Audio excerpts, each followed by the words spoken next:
नमस्कार, आप देख रहे हैं आर्या न्यूज और मैं हूं आपके साथ प्रियंका तिवारी। खबरों को विस्तार से जानेंगे। छत्तीसगढ़ के मुख्यमंत्री भूपेश बघेल ने शुक्रवार को नई दिल्ली में कांग्रेस अध्यक्ष मल्लिकार्जुन खड़गे से मुलाकात की। इस मौके पर सीएम बघेल ने छत्तीसगढ़ में चल रहे विकासात्मक कार्यों की खड़गे को जानकारी दी।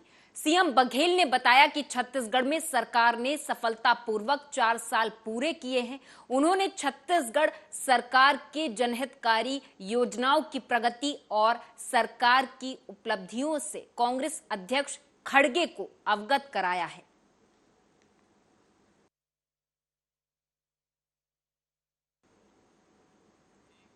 एमपी के सीएम शिवराज सिंह चौहान ने प्रेस वार्ता कर कहा कि यदि कोई भ्रष्टाचार में लिप्त है तो मुझे तत्काल जानकारी दें। मैं ऐसे लोगों को किसी भी कीमत पर नहीं छोड़ूंगा। करप्शन पर जीरो टॉलरेंस है। तो वहीं उन्होंने और क्या कुछ कहा वो आपको सुनाएंगे। मैं कलेक्टर को भी कहना चाहूंगा और कमिश्नर को भी, अगर कोई गड़बड़ कर रहा है, करप्शन में लिप्त है, तो उसकी जानकारी तत्काल मुझे दे। मैं ऐसे लोगों को नहीं छोड़ूंगा किसी भी कीमत पे, लेकिन जानकारी आनी चाहिए। कलेक्टर को खुद अधिकार है, कलेक्टर खुद कार्रवाई करे। करप्शन पे जीरो टॉलरेंस। कोई भी हो, अगर पैसा खाए, हमें बर्दाश्त नहीं करना, उसके खिलाफ एक्शन इज मस्ट। और कोई बड़ा है तो मुझे खबर कर दे। मैं जिला स्तर का भी कोई अधिकारी गड़बड़ करे तो मैं उसे नहीं रहने दूंगा, और जो एक्शन होगी जरूरी वो मैं लूंगा। क्योंकि ओवरऑल जब पूरे जिले को हम देखते हैं तो स्थिति संतोषजनक हमारे जिले की सामने आई है मेरे। लेकिन कई बार ये परसेप्शन सा बनता है नीचे जनता के बीच से। तो आप ये देख लीजिए। मैं कलेक्टर को भी कहना चाहूंगा और कमिश्नर को भी, अगर कोई गड़बड़ कर रहा है, करप्शन में लिप्त है, तो उसकी जानकारी तत्काल मुझे दे। मैं ऐसे लोगों को नहीं छोड़ूंगा किसी भी कीमत पे, लेकिन जानकारी आनी चाहिए। कलेक्टर को खुद अधिकार है, कलेक्टर खुद कार्रवाई करे। करप्शन पे जीरो टॉलरेंस। कोई भी हो, अगर पैसा खाए, हमें बर्दाश्त नहीं करना, उसके खिलाफ एक्शन इज मस्ट। और कोई बड़ा है तो मुझे खबर कर दे। मैं जिला स्तर का भी कोई अधिकारी गड़बड़ करे तो मैं उसे नहीं रहने दूंगा, और जो एक्शन होगी जरूरी वो मैं लूंगा। क्योंकि ओवरऑल जब पूरे जिले को हम देखते हैं तो स्थिति संतोषजनक हमारे जिले की सामने आई है मेरे। एमपी के गृह मंत्री नरोत्तम मिश्रा ने एक वीडियो जारी कर एक्ट्रेस ऋचा चड्ढा से अपील करते हुए कहा कि ऋचा, आप सेना का सम्मान करना सीखें। ये सेना है, सिनेमा नहीं। ऋचा चड्ढा जी, ये सेना है, सिनेमा नहीं। रियल लाइफ में और रियल लाइफ में अंतर होता है। आपकी सेना की टिप्पणी देश के राष्ट्रभक्तों को आहत करने वाली है। कभी -45 टेम्परेचर में, 40 टेम्परेचर में, 30 टेम्परेचर में रह के तो देखो, तब सेना का श्रम और बलिदान समझ में आएगा। वो लू के थपेड़े 45 डिग्री टेम्परेचर में कभी रह के तो देखो, तब समझ में आएगा। इससे अनेक राष्ट्रभक्तों के मन को पीड़ा हुई है आपके बयान से। श्रद्धा के 35 टुकड़े हो गए, एक शब्द नहीं निकला आपकी जबान से। ये आपकी टुकड़े टुकड़े वाली मानसिकता को प्रदर्शित कर रही है। जैसा खाएंगी अन्न वैसा ही तो होगा मन। मेरे पास शिकायत आई है, मैंने पुलिस को कानूनी विशेषज्ञों को राय लेने का बोला है। सेना और सिनेमा में फर्क करना समझो आप। रियल और रियल लाइफ में भी अंतर करना सीखिए। ऋचा चड्ढा। एमपी में बीजेपी के एजेंट नरेंद्र सलूजा निष्कासन के बाद अपनी मूल पार्टी में चले गए। आपको बता दें कि कांग्रेस पार्टी में रहकर बीजेपी के एजेंट के तौर पर काम कर रहे मीडिया विभाग के पदाधिकारी नरेंद्र सलूजा अपनी मूल पार्टी में लौट गए हैं। कांग्रेस पार्टी में रहकर भाजपा के एजेंट के तौर पर काम कर रहे मीडिया विभाग के पदाधिकारी नरेंद्र सलूजा अपनी मूल पार्टी में चले गए हैं। कांग्रेस पार्टी में जो भी गद्दारी करते हैं उन सबको भारतीय जनता पार्टी अपने कुनबे में शामिल करती है। केवल और केवल कांग्रेस के गद्दारों की पार्टी बन के रह गई है। कांग्रेस पार्टी को लगातार शिकायतें मिल रही थी और प्रमाणित तौर पर यह तथ्य है कि नरेंद्र सलूजा पार्टी विरोधी गतिविधियों में शामिल हैं। यहां तक कि भाजपा के एजेंट के तौर पर कांग्रेस में काम कर रहे थे।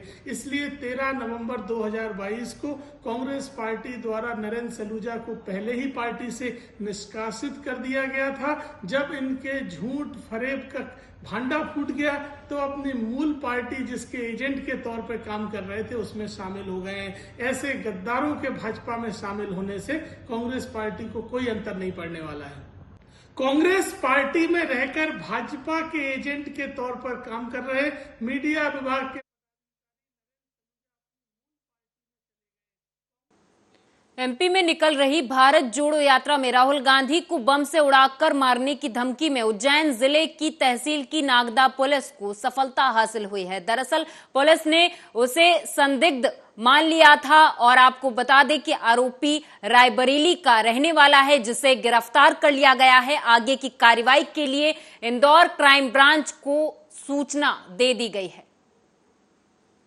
ये सारी चीज़ें जैसा कि मैंने कहा अभी बहुत इनिशियल लेवल पे आरोपी हमारे हाथ लगा है। पूछताछ डिटेल जब होगी तो सारी चीज़ें हम लोग डिटेल करेंगे और थोड़ी जब पूछताछ होने के बाद मैं आपको ये सारी चीज़ों का जवाब दे पाऊंगा कि आखिर इंटेंशन इसका पर्टिकुलर नाम के प्रति घटना के प्रति क्या है। इसका नाम जो है दयाल सिंह उर्फ प्यारा सिंह उर्फ नरेंद्र सिंह पिता कल्याण सिंह इसका नाम है। ये सारी चीज़ें जैसा कि मैंने कहा अभी बहुत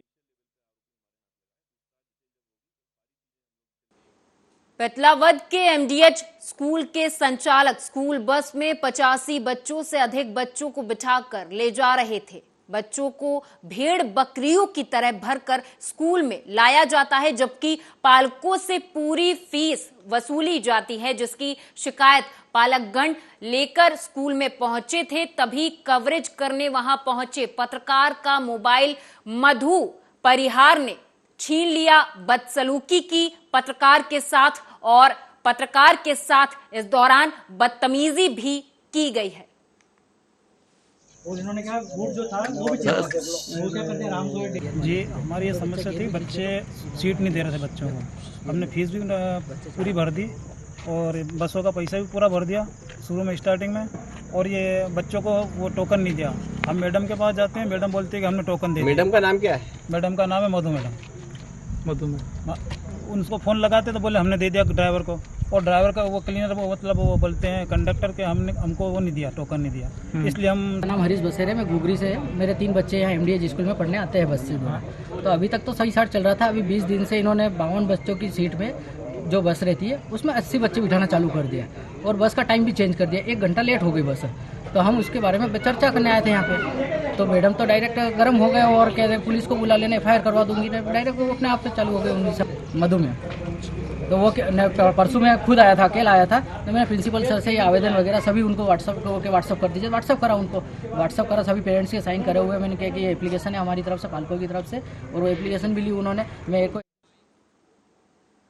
महाकाल लोक के सेकेंड फेज के काम शुरू होने के पहले विस्तारीकरण में महाकाल मंदिर में लगे 9 बड़े मकानों को हटाने के लिए जिला प्रशासन की टीम पहुंची। मकान तोड़ने का भारी विरोध किया गया। बता दें कि पुलिस के साथ राजस्व विभाग के साथ नगर निगम की टीम भी मौके पर पहुंची हुई थी।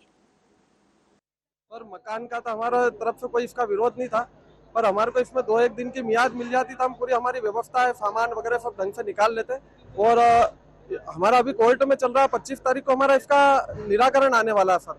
हमने इनसे निवेदन भी करा कि हमको 2-1 दिन की मियाद दी जाए, और हम तो मतलब शासन को सहयोग देने को राजी है, और हमको इसका कुछ मुआवजा वगैरह कुछ मिल जाए तो हम दूसरा। यहाँ पर करीब ये बड़ा गणपति मंदिर से लगे हुए 9 स्ट्रक्चर्स हैं जिसमें मकान भी हैं और दुकानें भी हैं। तो उनको हटाए जाने के आदेश जो हैं वो तहसीलदार कार्यालय ने दिए थे अतिक्रमण की श्रेणी में मानते हुए। तो इनको 3 दिन की मोहलत दी गई थी, परंतु इनके द्वारा यहाँ पर वेकेट नहीं किया गया स्पेस। तो आज कार्रवाई करते हुए इसमें से 9 में से 8 स्ट्रक्चर्स को जो है वो स्टे प्राप्त है, तो उन पर कार्रवाई नहीं की जा रही है।